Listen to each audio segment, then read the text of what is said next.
ആചാര്യ TV Hindu ആചാരങ്ങളെയും അനുഷ്ഠാനങ്ങളെയും കുറിച്ച് കൂടുതൽ അറിയാൻ ഈ ചാനൽ സബ്സ്ക്രൈബ് ചെയ്യുക.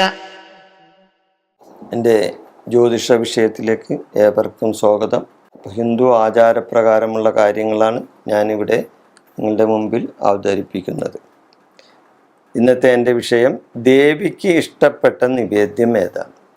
അല്ലേ, ദേവിക്ക് ഇഷ്ടപ്പെട്ട നിവേദ്യം എല്ലാ ദേവീ ദേവന്മാർക്കും ഓരോരോ ദേവതാമാർക്കും ഓരോരോ നിവേദ്യങ്ങളോടാണ് പ്രിയം. ഓരോ ദേവതമാർക്കും ഓരോരോ നിവേദ്യങ്ങളോടാണ് പ്രിയം. അപ്പൊ ദേവിക്ക് ഇഷ്ടപ്പെട്ട നിവേദ്യം എന്താണെന്നാണ് നമ്മുടെ ചോദ്യം.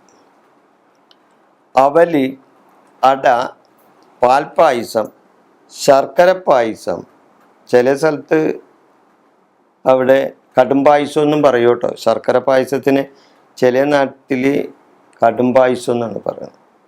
കടുംപായസം, പിന്നെ ത്രിമധുരം, വെണ്ണ,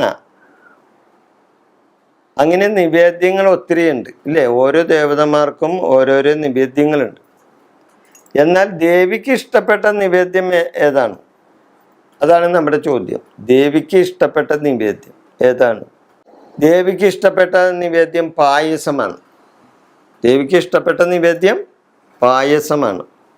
ഏത് പായസമാണ്?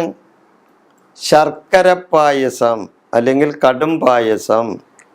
ചില സ്ഥലത്താണ് ഇതിനെ കടും പായസം എന്ന് പറയുന്നത്.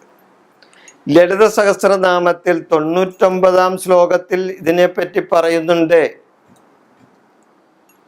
ലളിത സഹസ്രനാമത്തിൽ 99-ാം ശ്ലോകത്തിൽ ഇതിനെപ്പറ്റി പറയുന്നുണ്ട്. പായസാന്നപ്രിയ ത്വക്സ്ത പശുലോക ഭയങ്കരി അമൃതാദി മഹാശക്തി സമൃദ്ധ ഡാകിനീശ്വരി എന്നാണ് അതിൻ്റെ അകത്ത് പറയുന്നത്. പായസാന്നപ്രിയ എന്നാണ് അതിൻ്റെ അകത്ത് പറയുന്നത്. പായസാന്നപ്രിയാണ്, അതായത് ദേവി പായസാന്നപ്രിയാണ്, അതായത് പായസത്തെ ഇഷ്ടപ്പെടുന്ന ആളാണ് ദേവി. അപ്പം പായസാന്നപ്രിയായ ദേവിക്ക് ഇഷ്ടപ്പെട്ട നിവേദ്യം പായസമാണ് എന്നാണ് ശ്ലോകം പറയുന്നത്. ദേവി പായസാന്നപ്രിയാണ്, പായസം ദേവിക്ക് ഇഷ്ടമാണ്. അത് കടും പായസം, അതായത് ശർക്കര പായസം ആയിരിക്കുകയും വേണം. അതാണ് ഇഷ്ടം. ഇഷ്ടദേവതകൾക്ക് ഇഷ്ടനിവേദ്യം വച്ചാൽ ആഗ്രഹ സഫലീകരണം കിട്ടും. ഇഷ്ടദേവതകൾക്ക് ഇഷ്ടനിവേദ്യം വെച്ച് പ്രാർത്ഥിച്ചാൽ ആഗ്രഹ സഫലീകരണം കിട്ടും. അതുവഴി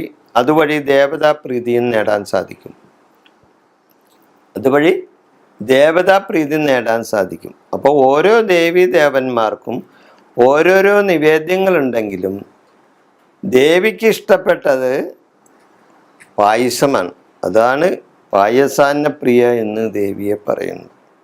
വിഷയം ഞാനിവിടെ അവസാനിപ്പിക്കുന്നു. നന്ദി, നമസ്കാരം.